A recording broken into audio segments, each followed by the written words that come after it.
Votre journal, c'est tout de suite sur Medi 1 TV. Soyez les bienvenus si vous nous rejoignez. Voici les titres qui font l'actualité. L'Union européenne est déterminée à conserver l'accord nucléaire iranien après sa remise en cause virulente par Donald Trump. Plusieurs États membres jugeant ce compromis historique essentiel pour convaincre la Corée du Nord de venir à la table des négociations. Dakar a abrité un atelier régional pour examiner les mécanismes d'activation de la stratégie médiatique de l'Organisation de la coopération islamique. Objectif, lutter contre l'islamophobie et la promotion du juste milieu en islam dans les États africains.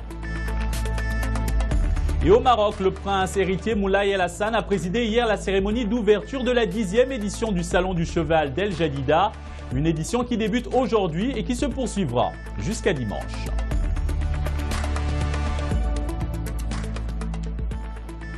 Soyez les bienvenus sur Medi 1 TV. L'Union européenne est donc déterminée à préserver l'accord nucléaire iranien. Après sa remise en cause virulente par Donald Trump, plusieurs États membres jugeant ce compromis historique essentiel pour convaincre la Corée du Nord de venir à la table des négociations. Récit Soa Abouta. L'Union européenne tient à maintenir le plan d'action global commun. Il représente l'aboutissement de 12 ans de diplomatie facilitée par l'Union. Un élément crucial pour la non-prolifération nucléaire et pour la sécurité de la région. Le président américain Donald Trump refuse de certifier l'accord et plaide pour son durcissement par le Congrès.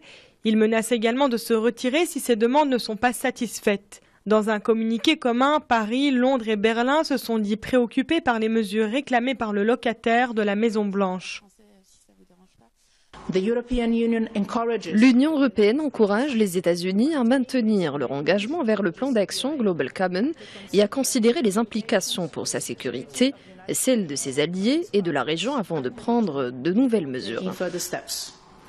Le refus du président américain de certifier le texte ouvre une période de grande incertitude, donnant ainsi au Congrès américain 60 jours pour réimposer les lourdes sanctions économiques contre Téhéran qu'il avait levées en 2016 comme le prévoyait l'accord.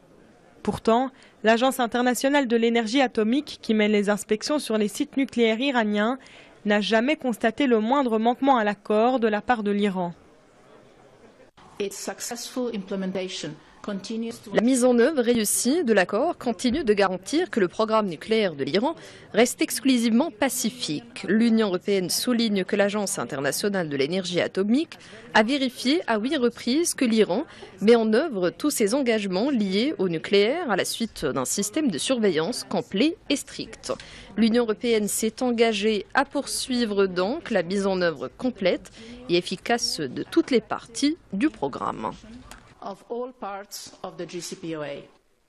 Toutes les autres grandes puissances, Russie, Chine, France, Allemagne ou encore Royaume-Uni, signataires de l'accord nucléaire avec l'Iran, ont également serré les rangs pour prendre sa défense. Ces nouvelles sanctions contraires à l'accord, souhaitées par Donald Trump, pourraient avoir un impact sur les négociations avec la Corée du Nord.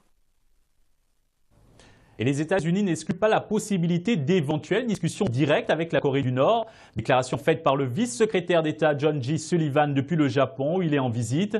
Le responsable américain se rendra ensuite en Corée du Sud. Pour sa part, Pyongyang avait affirmé lundi à l'ONU qu'elle ne viendra jamais à une table de négociation pour ses programmes d'armement tant que les États-Unis conserveront leur politique hostile.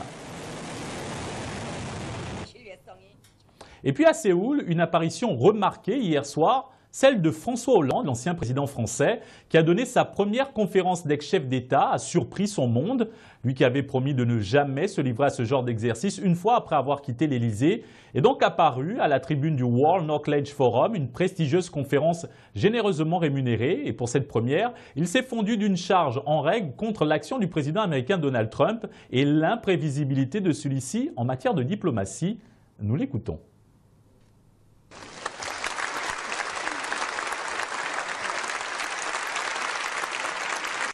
Il ouvre, Donald Trump, des débats, parfois des querelles, sans aller d'ailleurs, heureusement, jusqu'au bout. Nous pouvons constater qu'il y a une volonté de lutter contre le terrorisme, elle ne fait pas de doute. Et je salue le fait que la coalition internationale face à Daesh a tenu. Mais pour le reste, cette présidence met à mal le multilatéralisme, fragilise les grands accords internationaux, j'ai évoqué le climat, l'Iran, cherche à réduire la participation financière des États-Unis, y compris au système de défense, notamment à l'OTAN. Enfin, il y a eu cette volonté de rallumer la mèche du protectionnisme.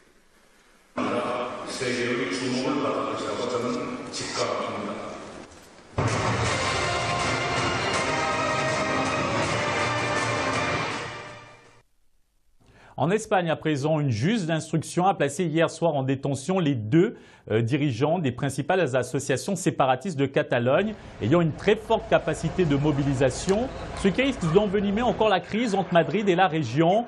Les deux dirigeants séparatistes sont inculpés pour sédition par l'Audience nationale, un tribunal chargé notamment des affaires de sécurité nationale. L'annonce de leur placement en détention a entraîné une vive indignation en Catalogne et des manifestations sont annoncées aujourd'hui pour protester contre ces détentions.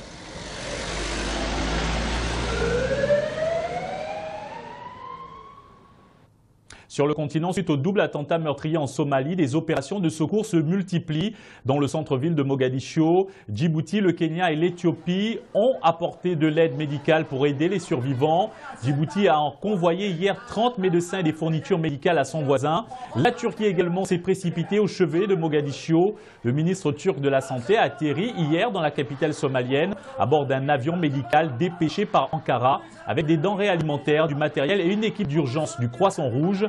Au-delà, une quarantaine de blessés nécessitant des soins spécifiques seront transférés vers des hôpitaux en Turquie.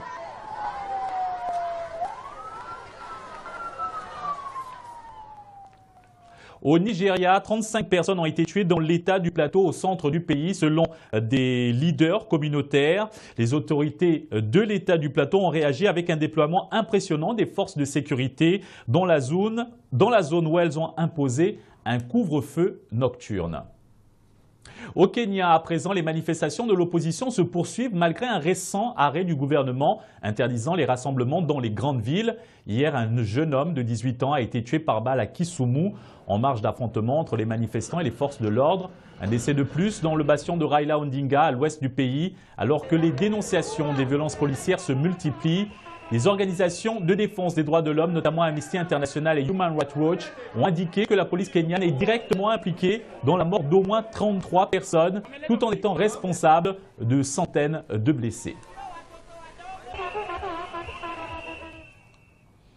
Dakar, la capitale sénégalaise, a abrité un atelier régional pour examiner les mécanismes d'activation de la stratégie médiatique de l'organisation islamophobie et la promotion du juste milieu en islam dans les États africains. Reportage Amadou Sabarba et Christian Camoni. Examiner des mécanismes d'activation de la stratégie médiatique pour lutter contre l'islamophobie, l'organisation de la coopération islamique est à pied d'œuvre pour la promotion du juste milieu en islam dans les États africains. Nous, en tant qu'organisation islamique et l'OCI, on a essayé de présenter un islam modérant, essayer de convaincre les médias occidentaux que l'islam n'a aucune relation avec le terrorisme. Et ça se fait à travers des séminaires, à travers des ateliers. L'islam constitue l'une des plus grandes préoccupations de l'opinion publique occidentale. Le comité permanent de l'OCI pour la formation et les affaires culturelles mise dans la formation des journalistes africains en matière de traitement des stéréotypes sur l'islam et les musulmans. C'est d'abord la formation de nos prêcheurs, c'est la formation des élèves, c'est les rencontres entre journalistes, c'est des voyages d'études, parce que comme je l'ai dit, pour parler d'une chose, il faut la connaître, il faut la vivre. Cet atelier a vu la participation de quelques pays d'Afrique, notamment le Mali, le Burkina Faso, le Maroc et le Sénégal. Au terme de ces échanges entre les acteurs, une série de recommandations sera faite pour une meilleure prise en charge des questions de l'islam dans les médias. Au Maroc, le prince héritier Moulay El Hassan a présidé hier la cérémonie d'ouverture de la 10e édition du Salon du Cheval d'El Jadida. Une édition qui débute aujourd'hui et qui se poursuivra jusqu'à dimanche. Compte rendu Férouz Ben Taleb.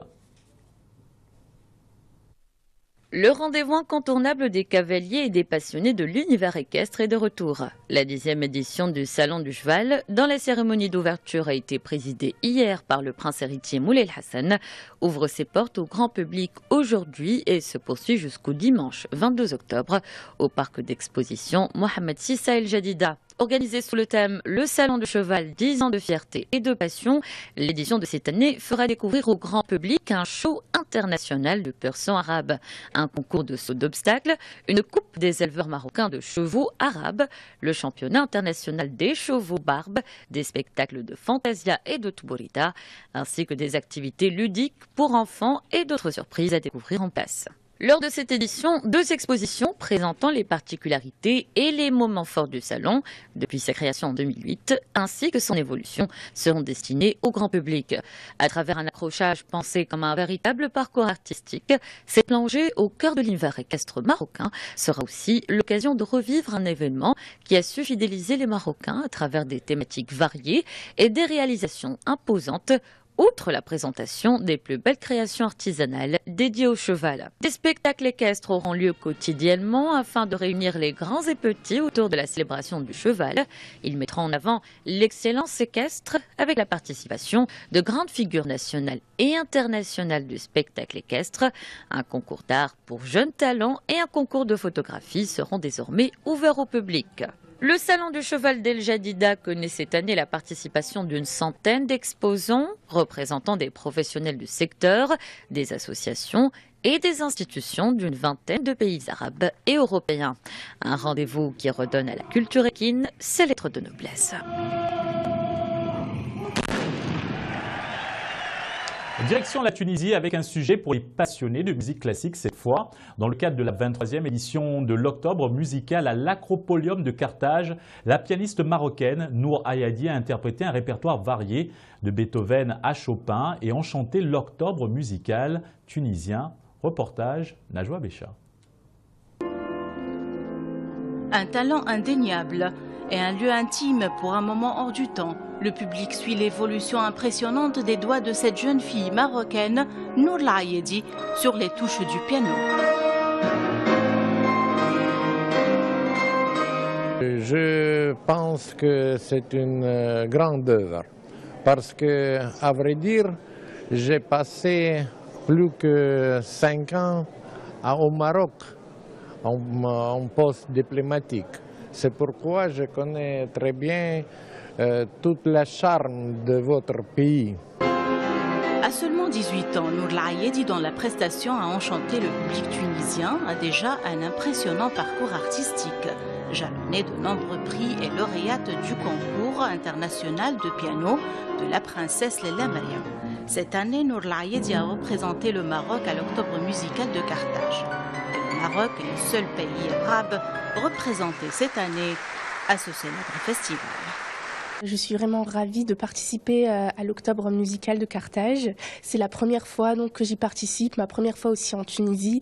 Et c'est vraiment un grand honneur pour moi parce que ça me permet d'interpréter les œuvres que j'aime beaucoup, comme les œuvres de Beethoven, de Chopin ou encore de Liszt. Ce festival passe un message important, un message de valeur au public, celui de la diversité culturelle à travers la musique classique, qui reste un symbole international commun. Et au Maroc, nous avons toute une politique pour soutenir cette culture. Comme chaque année, l'Acropolium, le plus récent des monuments anciens de l'histoire de Carthage, consacre le mois d'octobre aux concerts de musique classique. 16 concerts conduits par des artistes qui, par leur talent et leur sensibilité, feront partager la passion de la musique classique. C'est tout pour cette édition d'information. Retrouvez juste après le JT Éco et la revue de presse économique africaine. Quant à moi, je vous retrouve demain, même chaîne, même heure. Merci à vous. Agréable suite des programmes sur Média TV.